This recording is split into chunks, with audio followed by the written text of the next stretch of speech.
Well, there's a huge problem at Allianz Stadium in Sydney, and it's not just the city it's in, it's the soil beneath it. The $828 million stadium was delivered 3 years ago, designed for elite play where the sand profile should drain at 300 to 600 mils of water per hour. Instead, it's draining at just 40. A catastrophic failure that has forced a shutdown and left Venues New South Wales staring at a $6 million remedial bill. Contaminated sand has been blamed for it, but that's bullshit. That's only the symptom. The real driver is a mistreated sodic dispersive clay beneath the gravel. With Sydney's unprecedented rainfall over the past 6 years, that clay has swollen, broken apart, and turned dispersive.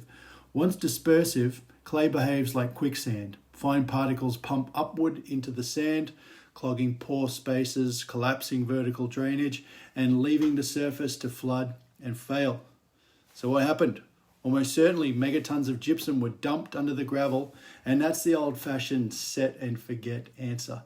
But gypsum is dipolar, meaning it's got two connection points and it's done. You can't throw enough gypsum at dispersive clay to hold it together under these rainfall numbers. And wetting agents don't help either. They act on the water, not the soil. They wash through, they need constant reapplication, and they leave the soil interface unchanged. What should have been done is simple. A prevention layer of AQUA DIRT CLAY BREAKER applied to the dry clay subgrade before the gravel went down.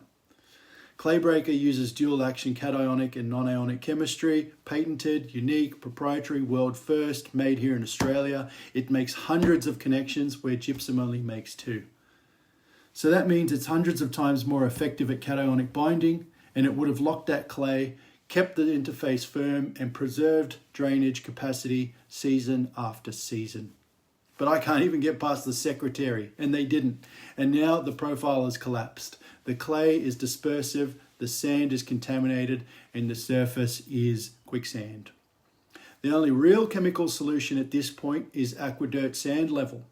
Its cationic binding power flocculates those mobile fines, pulling them back together into stable crumbs, reopening pore spaces. Once stabilised, a light surface pass of clay breaker can replate the interface, bind the platelets, restore vertical drainage, and that's how you fix dispersive clay once it's already on the move. Instead, what's on the table now is probably the usual: bring in the machines, dig it up, throw in more gypsum, pump in $1 million worth of wetting agents, dig out that clay and call it a day. And in another wet season, questionable whether the same thing's going to happen again. But this is exactly why AQUA DIRT exists. Clay breaker is the prevention. We can restructure, we can rewire that clay before this happens. Sand level is the ideal treatment.